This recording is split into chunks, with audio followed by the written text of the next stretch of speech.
Welcome back to Previously Prohibited. I'm Jenin Eunice here with my co-host Melissa Whitty and Dave DeCamp, returning, I think our first returning guest. He's the news editor of antiwar.com, and he's very knowledgeable about foreign policy. So we wanted to have him on to talk about a lot of developments that are going on, especially in the Middle East, but we'll probably touch on some other foreign policy issues as well. Trump is visiting the Middle East right now and claims that he's about to make some big announcements. So we'll get into all of that. But first, Melissa. Yeah, welcome back, guys. Thank you so much. If you could, hit the like button, hit the subscribe button, and let us know what you think, especially in what you guys think is unfolding right now, because it is pretty much up to anyone's guess. Every time I post about this on X, I get inundated with people either telling me I'm an idiot for believing Trump or saying, we told you all along this was the plan. So everybody's got really strong opinions, and it's like everyone is approaching this kind of, I don't know, looking to see for finding their own confirmation in it, I guess. So what do you think is happening, Dave? Well, it's tough because so far at this point, it is still just all based on like reports in the media. Mm-hmm. But, the first thing that I saw last week that I did believe was the report that Trump was delinking this deal with the Saudis to give them a civilian nuclear program with the condition that they normalize with Israel. And that one was believable to me, just because of Trump's history with the Saudis, with the Gulf countries. Like he wants to go over there and get some big investments in the U.S. and make some major weapon sales and everything. I mean, there's reports saying that he's going to announce like $100 billion in weapons deals. Yeah.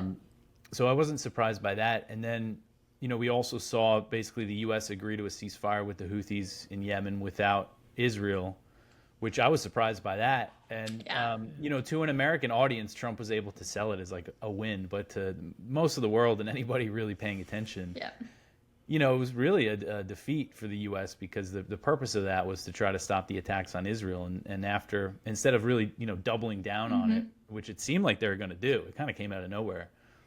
They announced a ceasefire. So obviously Israel's not happy about that. So we have some things that we can actually see that are happening, maybe a little split from Israel on certain issues.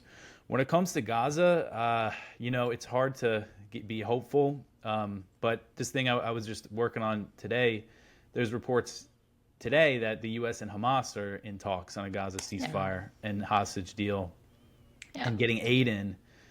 And there's also this report saying that, again, it's all like reports, but hopefully this turns into something this week. Steve Witkoff apparently spoke with the hostage families recently and said, we're ready for a hostage deal. Israel's prolonging the war unnecessarily, which is interesting.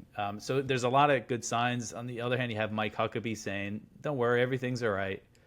The one thing that's concerning is that in all these different reports I read, which is just, it's like every, Israeli media, Arab media, American media, that there's some friction between Trump and Netanyahu. I didn't see, maybe you guys saw, I didn't see anything saying like Trump was willing to withhold military aid or anything. No. I could see it just going with him making these deals with the Saudis and maybe even an Iran deal, but just leaving Netanyahu to just do what he wants in Gaza, even though he might not be happy with it, which would be unfortunate. Yeah, although, I mean, I'm asking because you know much more about this than I do, but if Israel starts to feel like it's being left out of things, might that not be motivation for them to start to do more what the Trump administration wants, notwithstanding withholding of weapons? No, I think it could, especially if Netanyahu really comes under pressure, like domestically over this, which it seems like he will. I mean, you see what Thomas Friedman wrote in the New York Times. He's certainly not anti-Israel. He's just doesn't like the current coalition government, and there's a lot of like that faction in Israel and in the U.S. So it could be enough pressure for Netanyahu to make a change. Because, we've also seen reports from Israeli media that the Israeli military doesn't want to do this big next big escalation, because the plan is basically to completely destroy Gaza, like to level every remaining building and move all the Palestinians, civilians, to this little section in the south, or concentrate them, as Bezalel Smotrich put it, concentrate them into a camp. This language, it's like it can't be more obvious than what they want, what their intent is. Yeah, I want to share with you something really quickly because this is out of Israeli media today, and this is a report. It was only in Hebrew, so I had to translate. But it says the plan to emigrate Palestinians from Gaza came up for discussion again when Prime Minister Benjamin Netanyahu spoke about the issue in the Foreign Affairs and Security Committee today, Sunday. He said, "We are demolishing more and more homes. They have nowhere to return. The only obvious result will be the desire of the Gazans to emigrate outside the Strip. Our main problem is in the receiving countries." For the first time, Netanyahu said in the committee, while referring to the plan to distribute humanitarian aid in Gaza, that receiving the aid would be conditional on the Gazans who receive it not returning to the places from which they arrive at the aid distribution sites. So that sounds like that's their plan. And that's pretty bleak, obviously disturbing. Yeah. That's interesting because I mean, that's what I suspected with this aid plan that we saw, and Mike Huckabee announced it on Friday. Basically, this new company that was just recently created. It's called the Gaza Humanitarian Foundation or something. Yeah. But the idea is basically private U.S. security contractors would be distributing the aid.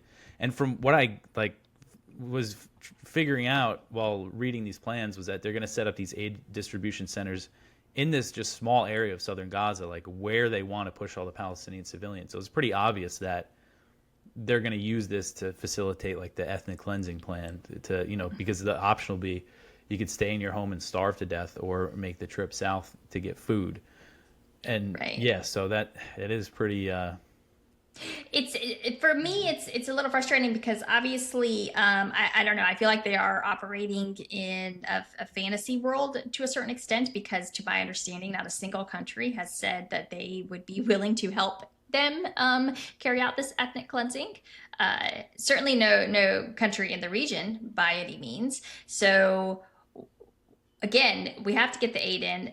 We have to, you're talking about days and you're just going to have mass starvation. And so, but they don't, if they want to tie it to removal from the Strip, they don't have anywhere to actually send these people. And I've long been convinced that the reason that they just as much, obviously they want the land, but also they simply cannot allow, I think, Palestinians really to start rebuilding because if they allow them to stay, you're actually going to see the devastation that was caused. You're going to see the massive population drop. I've long been of the opinion that the death toll is probably 3 or 4 times higher than what we think it is. Yeah. And that, they are going to be marked as one of the most brutal regimes of all time. And so I think that one reason why they want to do this kind of chaotic mass displacement everywhere is because it helps them to cover up the real numbers, right?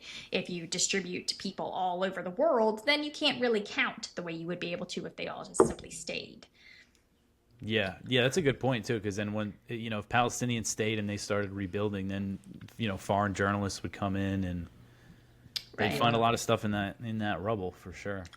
Yeah. And they'd be able to interview people easily and get eyewitness accounts. And there, I just saw reports now, but it was from a source that I trust that was saying they've revised upward the count of the direct death toll to 109,000 from 50 or 60. It had stayed at 50,000 for 8 months. So I was I guess people decided that 50,000 is the amount that the civilized world will tolerate, so we'll just keep it at that. But now they're saying 109 direct, and that's not counting people dying of disease and malnutrition and that kind of thing.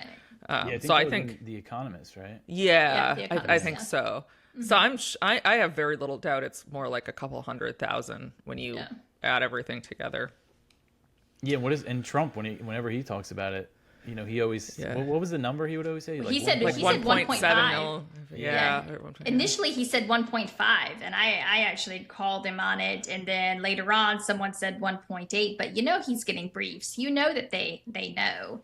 Yeah. And I think he kind of let the cat out of the bag on that.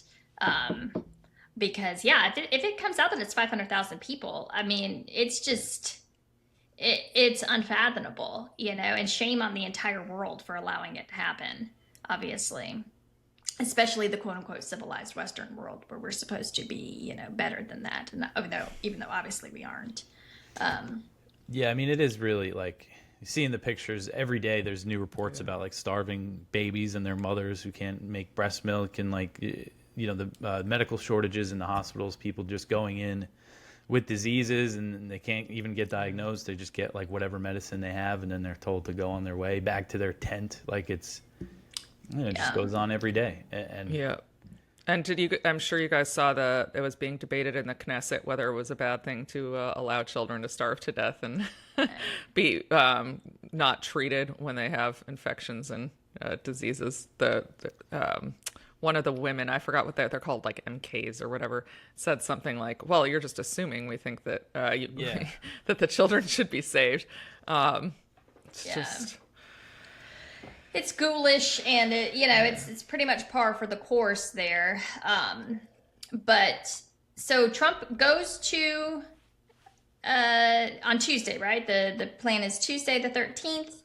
And then what are your thoughts about them canceling Hegseth going to Israel? Because Israel is the only country in the region not invited, correct? Yeah. To Saudi Arabia. Even the PA, even Abbas is going to be in Saudi Arabia, which is pretty remarkable.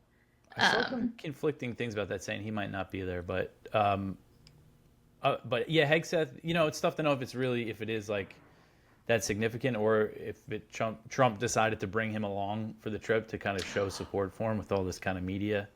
Well, he was already scheduled to meet up with Trump afterwards. He was supposed to go to Israel tomorrow. Yeah, because this is what Axios reported a week ago. Hegseth was supposed to go to Israel on the 12th, and then he was going to meet Trump in Saudi Arabia on the 13th. And now they just canceled the Saudi Arabia or the Israel meeting with Hegseth altogether, and now he's just going to accompany him straight to Riyadh.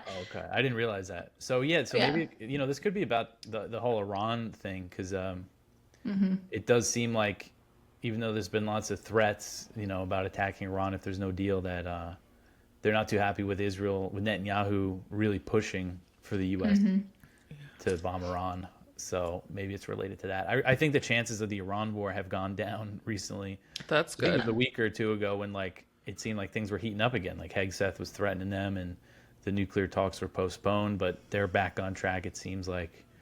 Yeah. Even though there's a lot of forces working against them, I know. I worry with Trump. That's even when I see good things, like maybe now, that he's just very easily swayed, or that he's not really firm in his commitments. Yeah, and it could all just turn around. Like it's tough to really follow what's really happening. Yeah, he's not really super ideological. So the worry is always that this is just some kind of personal grievance that he's having with Netanyahu, and if Netanyahu kisses his ass a little bit, then they'll be back to being BFFs. I think a big part of it is probably recently we saw Netanyahu say explicitly that getting the hostages out was not his priority. Yeah. And even the Israeli military, it was leaked to the media, their goals in this new escalation, they had 6 goals, and the last one was getting the hostages out. So I think that might have something to do with what we're seeing, because it did seem like Trump, he met with the hostage families and people that were held in Gaza before that.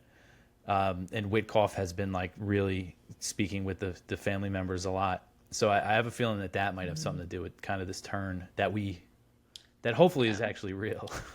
Do you know, I don't know how much you know about internal Israeli politics, but do you know if there's a way or a chance that Netanyahu would somehow be unseated? Like if there's enough dissatisfaction within the government? Yeah, well, I mean, the people who really have the hold over him are Smotrich and Ben-Gvir, because if both their parties quit, then he loses the majority. That doesn't automatically force an election, but that means that the Knesset could vote at any time for an election. And I bet that would probably happen if they quit at this point. So that's so they've had kind of enormous influence over the Israeli government, which you can see by all the atrocities that are happening, because these are the worst people in the government in Israel, really, and they're calling the shots basically. I mean, it went down exactly how Smotrich said when they signed the ceasefire deal. He said, Netanyahu told me they're going to do the first phase, then after that they're going to escalate, they're going to capture more territory, we're going to take it over. And that's basically exactly what happened. I mean, Ben Gvir was just here and was welcomed with open arms by, well, I guess not exactly Yale University, but certain factions there. Yeah. And Brooklyn. yeah. Although, and then Elise Stefanik depicted the protests against him as just random anti-Semitism. People were just anti-Semitic and protesting the synagogue. Like, the guy is a convicted terrorist. I read that they apparently said when they were trying to print out all the he's been convicted a few times, but had a lot of charges dropped, because you know how that works. When you're Jewish Israeli, you get the charges dropped, of course. They said they ran out of ink for the printer trying to print all the times he'd been charged. Like, I mean, it's insane. It is insane to think that, yeah, he could go through all of that and then, of course, be elected and then promoted to quite an important, he's what, the finance minister? He's the security minister. Yeah. He's in charge of the prisons. I mean, he's right. You know, Israeli prisons have always been bad, but he's the reason why things have gotten like so much worse in the past 2 years. Yeah. Oh yeah, and he brags about it. You know, he said I remember last July when that terrible report came out, basically saying that, you know, that these prisoners were 100 to a room, that there was one can to use the restroom in, that they were only getting fed once a day. I mean, just terrible conditions. They were always bound, always blindfolded. And he came out and he was like, "Yes, I am proud to say that everything printed is true." It's like, what, you know? It's totally insane. Yeah. Yeah, and I think it's something like, you know, nobody talks about this, but it's over 60 Palestinian prisoners have died in jail since October 7th. Yeah. And a lot of these are people who haven't been convicted of anything. Mm-hmm. They've just, or even charged, to my knowledge. 17-year-old kid. Yeah. Yeah, it was what do they call the administrative detention? You know, no charges. I think the allegation was he threw rocks. Yeah. He gets thrown in jail and he's basically starved and killed. It's like... Yeah. Yeah, and just nobody talks about those prisoners, you know. Yep. And so now Trump has put out on his Truth Social, "My next truth will be one of the most important and impactful I have ever issued." Enjoy. So when did that he closes it. He posted it at 10 to 12 today. Oh, okay. And there's been nothing. So a few hours ago. Yeah. Oh, hold on. No, not 10 to 12. I'm sorry. He posted it at 2:30. So about an hour ago. Yeah, about an hour ago. And everybody's on pins and needles. Yeah. I think. Yeah. So any guesses? I'm guessing, just because we just had some like breaking news about it, is that maybe a trade deal with China, because they were holding talks, and then the U.S. trade representative said there's a deal, didn't reveal any details. Okay. And that's kind of been the big, I mean, Trump's kind of big thing has been the trade war, tariffs. Right. So if he did reach some kind of deal, I could see him making a big truth about that. But I agree. I want to get your thoughts on this Qatari plane. Oh yeah, what's the deal with that? They want to give him a jet or something? I was just reading about it. Trump is upset. He commissioned 2 new Air Force One jets in his first term. The ones that they fly around on now are 30 years old. They've been needed to be replaced for a long time, because when they go under, you know, when they go down, they're down for months. So the Qataris have now offered him as a gift from the state of Qatar, a brand new 787 that will be used as Air Force One until Trump leaves office, and then it will be gifted to the Trump Presidential Library. Yeah. I can't imagine that is legal. So apparently I was just reading about that. I was interested in it because it's a $400 million jet. Apparently it's like a palace in the sky is what they say. Even though it's 10 years old, I was really surprised by that. And they ran it through. I guess they had Pam Bondi and her team run it through, and they've arranged it in such a way that it will be legal. I don't know. I think it's funny to watch all the Zionists freak out, considering how much money their people dump into these elections, you know, to freak out about I don't think it's right. I think obviously we're a wealthy country. We can pay for our own planes for our president to fly around on. This shouldn't be an issue. It's weird. I get it. But It would be funny for all the people who are like freaking out about Qatar, saying that they're the ones who are really behind everything. Yeah, I know, right? I'm like, damn it. Yeah, gonna have to give some credence to these guys. No, they're. Yeah, I think it's interesting, but I think it also signals something, right? Is that Trump is definitely looking for more transaction out of the region. He doesn't see a whole lot. He doesn't think that we get anything out of it, obviously, right? Yeah, and I think he sees the Gulf Arab countries, like, I think they know how to play his They game do. and Oh make it yeah. happen. Yeah. You know, he's stuck by the Saudis in his first term. He was helping them in the war in Yemen, which was a brutal war that Obama started. And Yeah. Congress actually passed a legislation to end the war, to end U.S. involvement in the war, which was like a historical thing. And he vetoed that. And then there was also the Khashoggi thing. Yeah. And he just said, you know, through that, he said, no, I'm going to stick with the Saudis, you know.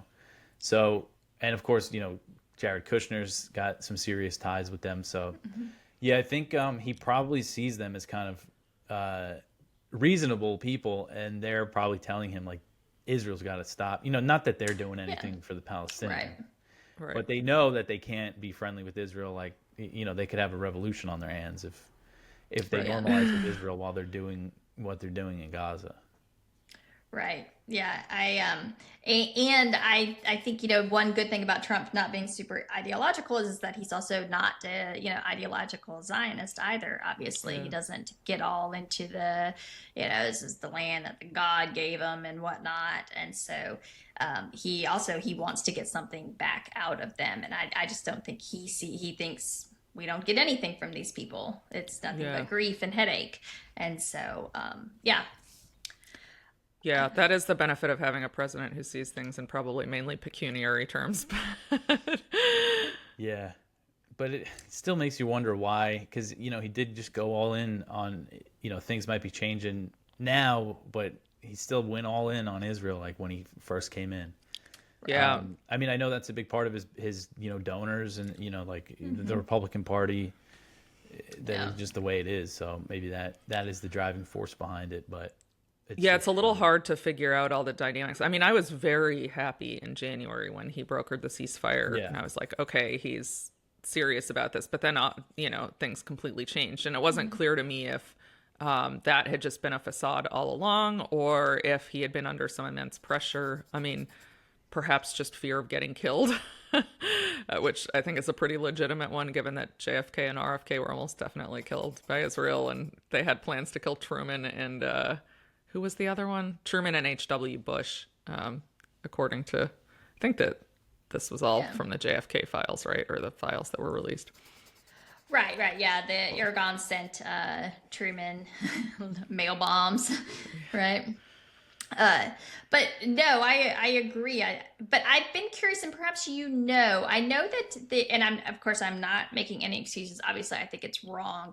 But from what I remember, Trump fulfilled the two previously approved congressional weapons transfers, right? It was the 2,000-pound bombs, and then there was bulldozers, and those had been passed, I believe, in May and then of 2024, and then Biden canceled them when they were going to go into Rafah, and then Trump lifted the ban, right? And then he was asked, he said, why did you do that? He said, because they've already paid for them.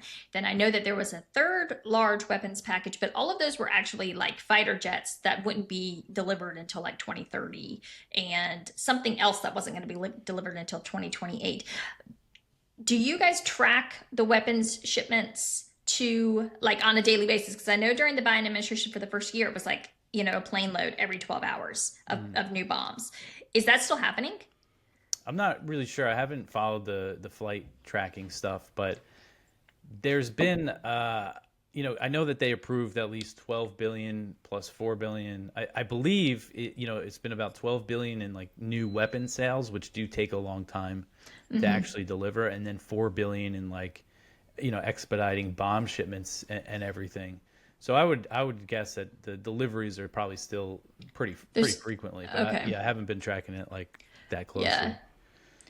Yeah, because I know anything under 300 million, they don't have to report to Congress. So we'd only get those reports like once every 6 months or so. Yeah. So we won't be able to see like how much he's actually helping to. But we know obviously Israel's out of bombs. I think they have some capacity to make their own, but I don't think it's nearly can keep up with what they are dropping. And we just saw just today, I think it was another round of 60 airstrikes overnight. So yeah. They just bombed. I'm pretty sure. I don't know if it was confirmed that they just bombed Yemen again today. Israel. Oh, did they? Huh. Yeah. Yeah. And they're still launching airstrikes in Lebanon and Syria. I mean, it's just they're just out of control. It's like Yeah. And that is one thing, you know, that is a big factor here is that the military, you know, not necessarily the top brass, but like a lot of the generals have been saying, you know, we can't really do this. We don't have the, you know, enough reservists to call up. We're running low on munitions and things. But at the same time, you know, I think they were telling him the same thing about Lebanon, and they, you know, he really escalated there last year and basically neutered Hezbollah. So I think Netanyahu thinks he can kind of just keep riding the wave and just keep going. I don't understand why Israelis are putting up with it. Like, it's so bad for the country. He's like completely alienating them from the rest of the world. I mean, almost everybody except the U.S. despises them now. And he's impoverishing them. I mean, this is going to have economic consequences. I guess it helps if the U.S. keeps footing the bill, more or less. But, I mean, this can't be good for them in any way. Yeah, I mean, it seems like there is a lot of opposition. I don't really know the percentage because, you know, you see polls and it's like people support what Israel's doing in Gaza. Like when they're really talking about like the ethnic cleansing plans. I remember there was a poll saying, I forget the numbers, but the majority of Israelis supported the idea of ethnic cleansing, but less than a majority actually thought it was realistic. Like a very small number thought it was actually a realistic plan. Yeah. Right. Which I would agree with. It's wholly unrealistic. But yeah. So I think it's all eyes on Tuesday, right? It's going to be a big day, I think. And we had the Iran meeting today, and apparently they set up to have their experts come in. I think poor Steve Witkoff got raked over the coals pretty bad when it turned out he doesn't know anything about nuclear weapons whatsoever. Yeah. So they already had, like, I think it was in the third round, they had Witkoff and Arakshi, the Iranian foreign minister, do their talks, and then there was like a expert level talk like happening at the same time. So I think they're going to do that again next. Actually, they don't have a date yet, but I kind of assume it's going to be next weekend. But yeah, those are still moving along. I mean, it's just hard with all this, like, because pretty much all Republicans in Congress are against a deal with Iran. I mean, obviously people are going to fall in line with Trump, but you're going to have the Hawks, you know, really pushing against it. And yeah, that's being led by Cotton and Graham right now. Yeah. I mean, they're always going to, you know, that's always going to be what they're going to do. So yeah, it'll be interesting to see like where things fall, like if enough Republicans in Congress are going to support it. And then how are the Democrats going to, you know, I wouldn't be surprised if we start seeing them, Democrats oppose an Iran deal. Yeah. Because, you know, they're just going to want to go against Trump. So he's going to really, you know, he's got to really, really want this deal for it to happen. You know, it's going to take some conviction. Yeah, it's from the sounds of it. So, you know, Trump canceled the JCPOA, and now to get anything like that back, right? Because the question is like, okay, well, what's in it for the Saudis? Why would they come to the table? Why are they going to agree? They have kind of the upper hand, right? And so my theory is that Trump wants to use a Senate ratification, right? And so that it cannot be easily canceled by another president, right? And then so in order to do that, you know, that he can then pull more concessions out of the Iranians. But now with the Republicans, specifically Cotton and Lindsey Graham, signaling that they will sabotage any kind of treaty that doesn't that doesn't basically require Iran to neuter themselves, get rid of the ballistic missile program, and also all nuclear. So that kind of ties Trump's hands. What else can he offer the Iranians to come back to the table, right? And something else to keep in mind is that 2026 is a Class 2 Senate race, which is very, very Republican heavy. It's going to have 22 seats up for grabs. Oh, wow. 20 Republican seats, 22 traditionally Republican seats, because you also have Georgia and I'm forgetting the other one that's being held by a Democrat right now. But so there's a lot of AIPAC money, a lot of Israel lobby money that's going to get poured into these races to make sure that those Republicans do not make a compromise, right? So I don't know. I think that that's going to actually end up not working, because Trump will just make the deal without them. He'll just do another pact the way Obama did. He'll work around the Senate, and because he won't get the Senate ratification, he'll have to give the Iranians more, right? They'll have a better negotiation, but that's just me. Yeah, I mean, I think realistically, the only deal he can get is if it's like not ratified by the Senate, would be the same thing Obama got, basically. Right. And like, that would be kind of amazing for Trump to have, basically campaign against that deal, torn it up, and then years later just signs the same thing. But they'll probably give him some like symbolic gestures to make it look a little different. Yeah. But we could just end up back with the JCPOA. Yeah, which will be good, really, for everybody, because it was a good deal to begin with. But I don't think that the Zionists will be very happy, for sure. And we might see something. We could see a desperate Netanyahu maybe do something to try to provoke Iran, or Israel has some pretty significant intelligence capabilities inside Iran. Because I think Netanyahu really looks at this Trump administration as potentially his last chance to get the U.S. to go to war with Iran. And if he sees Trump's really going to go with this deal instead, I mean, we might. You never know what they can do. I don't rule out a false flag by any stretch of the imagination. Or an attack on Trump himself, definitely. I don't think that is below them at all. I don't trust those people for anything, and they're desperate, and I think that they're cornered right now, and this is the country that has long held actual plans to blow up the world if they're threatened. So I don't really think that we can discount any. I don't think it's being hyperbolic at all to worry about that, about them potentially trying to harm President Trump. So I mean, we've already seen their little sycophants all over the internet posting wild, crazy stuff. So it'll be something to watch for sure. Yeah. And speaking of Trump's safety, it's kind of really interesting what happened with the whole Yemen Houthi thing. I think a lot of it had to do with that they might have been afraid of the Houthis firing missiles at Saudi Arabia when Trump was there. Because the Saudis were terrified. The reason why the Saudis wanted nothing to do when Biden started bombing Yemen last year, and again when Trump started bombing Yemen this year, was because the Houthis started, during the last war, really hitting their oil infrastructure. So they just didn't want anything to do with it. And as someone who followed that war in Yemen closely for so long, the Saudi war, was kind of amazing to see the Saudis now saying take it easy in Yemen. But I think that actually that might have been a really big factor in why Trump or whoever, I don't think Trump really made that decision.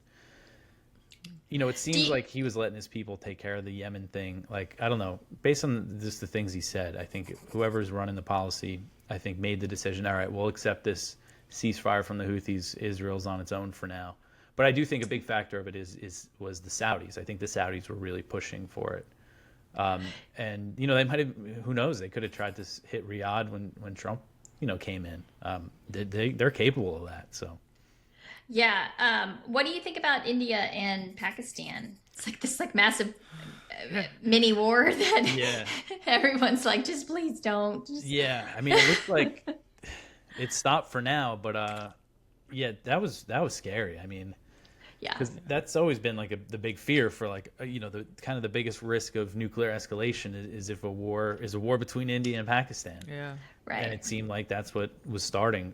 So they agreed to the ceasefire at first, to me, it seemed like India just wanted to fight, like that. It didn't really matter how Pakistan was going to respond.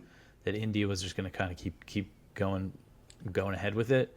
But they've reached this deal. I think there's been some reports of like explosions, but in Kashmir, but nothing confirmed really. It looks like for now they've decided to pause, but I think there's a risk of it, blowing back up. It's not an area of the world that I follow too closely, but Right.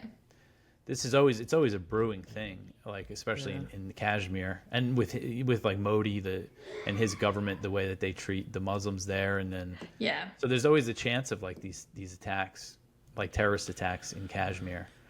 And then the question is, does Pakistan really support them anymore? Like, we know they have a history of supporting some of these groups, but I don't think India provided any evidence that Pakistan was really like involved in that terrorist attack that kind of started things.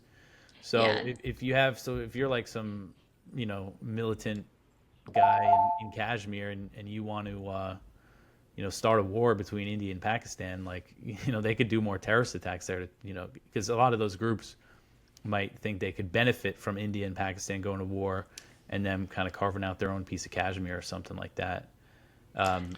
So I think there's like a risk there of things blowing up again. There's certainly, that would make them ripe for outside manipulation too, right? Mm-hmm. Yeah. Which, and we got a lot of Hindus in the administration now. Yeah, we do. we know that India and Israel are BFFs. We see it all the time with the lions on, the AI lions. And I think Tulsi Gabbard, is very ideologically, like, she's not Indian, but she's Hindu, and she has like a ideological, like, I don't know if hate's the right word, but she really doesn't like Muslims. She always says, Islam is like the greatest threat to the world and everything, like radical Islam. Yeah. She even, I don't know if you guys remember this. This is what, 2021 when Biden pulled out of Afghanistan. One of like the last U.S. drone strike there, like killed 10 civilians and 7 kids. It was just like a massacre because it had bad intelligence.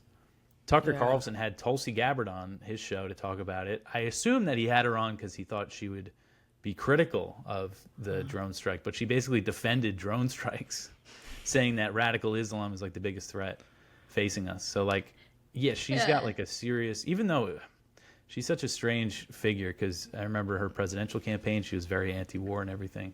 Yeah. But so I do think with her it's really ideological, but that doesn't mean I don't think she's gonna like push the U.S. to support India in a war against Pakistan or anything. But it just made me think of it. Yeah. It's such a weird position to take, in my opinion. I mean, given that we're responsible for so much violence around the world, to be like, oh, it's the Muslims. I mean, I'm not saying there are no problems in that coming from that part of the world, but so much of it is really instigated by our side. Yeah. I mean, the whole migrant thing in Europe. I mean, it's like, where did they all come from? The countries that the U.S. destroyed, I know. I keep telling people, if you don't like Muslim immigrants, you should stop advocating for war in Muslim countries, because that's why people come here. My dad would have loved to stay in Palestine. He says he's dreamed about it every night for whatever he's been here 50 years. Wow. Like he misses his home so much. He didn't want to leave, but it was just miserable under the Israeli occupation. So right. I mean, it's like we're like, don't come here, but we're gonna also kill you over there. I mean, that's not really a fair deal. Right. Yeah, it's everybody wants to have their cake and eat it too, certainly.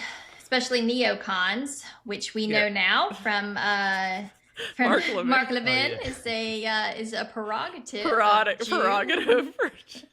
Did you see he deleted it and then rewrote it with pejorative? And he got ratioed, I think, even worse in the second one. Yeah. I mean, I listened to Alex Jones last night, and Alex Jones said, "You want to know why it's a pejorative for Jew? Because half of the neocons were Jews." I was like, "Whoa, there you go, Alex. Okay." I was like, I actually don't think it's a pejorative for Jew. It was a response to Steve Witkoff saying it. I know, which is so funny because Steve Witkoff, of course, is Jewish, and I actually it's funny because that's never really I've never made those connections. I think because most of the time when I'm thinking neocon, I'm thinking George Bush, I'm thinking Dick Cheney, I'm thinking it's Tom definitely Cotton, not Lindsey a Graham. pejorative for Jew. Like there's. It's like the Douglas Murray said that in the Joe Rogan Dave Smith debate thing that he did. Dave Smith just brought up Paul Wolfowitz. And Oh, Douglas yeah, Murray's like, yeah, whoa, yeah. like, Yeah. you know, you're gonna make people think something. And like, even though Paul, like Wolfowitz, I guess is a Jewish name, like I never thought of him as a Jew. Right. And so Right. I mean, I think some people might have been watching that and being like, you know, now that I think about it, it's just amazing that they don't realize how, you know, saying you can't talk about this guy that had so much influence on U.S. foreign policy over the past few decades because he's Jewish. Like, you think that's going to make people less anti-Semitic? I mean, it's insane. Right. Yeah. Right. Yeah. Well, yeah, just like everything they're doing with all the speech stuff, which, by the way, I wanted to touch on since I think we talked about it last time. And there's good news in that Rameza Ozturk was released, and the judge basically said the government had no evidence. Like, it was completely ridiculous that they were holding her for this op-ed, and they'd implied they had other evidence, but they didn't. And actually, it's kind of complicated procedurally, but the case had gone up. The court initially held that she was entitled to a bail hearing, which it was going to hold on May 8th. And then the government appealed that. And the Second Circuit issued a ruling a couple days before that and also said similar things, like kind of scathing against the government. And then the district court judge said similar stuff. Oh, and the Second Circuit also, I think it was the Second Circuit. Oh, no, sorry. This was another case that actually most people haven't heard of. The court said that the administration seems to be getting its deportation targets from Beitar, which I knew because they were. Said that? Yeah, the court said that in its decision. Wow. Like, that was clear to me because they were bragging about it, and the administration kept going after people that they had identified, and like the fact that they kept choosing people who hadn't done anything wrong. I was like, why would you choose these people? It's clearly like Beitar gets, gets a bee in their bonnet about somebody and then starts tweeting. I mean, I cannot believe this administration is listening to a psycho terrorist group that endorses violence for their deportation targets. Yeah, I agree. It's who is that charge at ICE? It's another one of his celebrity appointees, right? It's what's his name? That Leo Terrell guy. Yes, I believe is the liaison between the DOJ and ICE. Yeah, he's the head of the anti-Semitism, the new anti-Semitism task force. Yeah. Right. Yeah, but at least, I mean, the good news is there have been 0 federal court victories for the Trump administration in these cases, and a lot of wins. So. Hopefully the 2 who are left really are, I think, Mahmoud Khalil and the guy from Georgetown. I forgot his name. They need to be let out. The Indian guy, right? Yeah, Suri, I think. Yeah. But those are just the high-profile ones. I mean, there's probably some, like a lot that we're not aware of, right? That's actually true. And the decision I read that mentioned Beitar, I hadn't even heard of that guy till I saw that. So there are, I think, a lot of and all the visas that Trump had initially revoked of people who participated in the protest, those were actually that was undone. I don't know if you guys followed that. Yeah. So they backtracked on that. So that was good. I think they're realizing, this is not a winning policy. And maybe someone told Trump it's actually not good for the United States financially because, like, we benefit from foreign students coming in and being able to rely on being here. Yeah. And just, I don't know. If you're going to want to set such broad judicial precedents with these kind of really weak cases going forward, it's just going to make it so much harder when you want to maybe, I don't know, remove someone that you would have a better chance of doing so. I know. One of the first things you learn as a strategic litigator is, like, bad plaintiffs make bad law. Good plaintiffs make good law. Like, here they chose people. They did the worst thing they could have. They chose very sympathetic people who actually hadn't done anything wrong. So the law they're making is, like, courts are going to say you can't deport people for their speech. If they had, chosen people who actually said, I love Hamas or something like that, maybe, courts would have been like, well... they would have maybe found a way to make the law kind of work with that. But so this was a stupid strategy all around. But that's good. Yeah, I was really surprised who they went for at first. I guess they were really just trying to go big, like right away, and try to do. Well, I think they were listening to Beitar. Beitar had named Mahmoud Khalil as, like, one of their, which is just absolutely ridiculous. They probably they probably hate the more, like, moderate people more. The Beitar. Oh, I think so, because they're more effective, right? Yeah. Like, the people who say October 7th was great, I mean, you can scorn them, but they're not really, I don't think they're convincing a lot of people. It's people like Khalil and Mohsen Mahdawi are actually, effective. Right. Yeah. Agreed. So. Well. All right.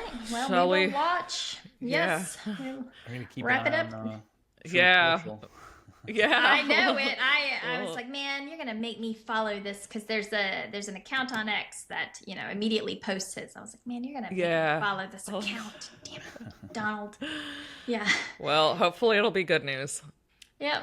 Hopefully, yeah. And a nice trade deal with China would actually just kind of put that to bed. Would actually be welcome news, certainly.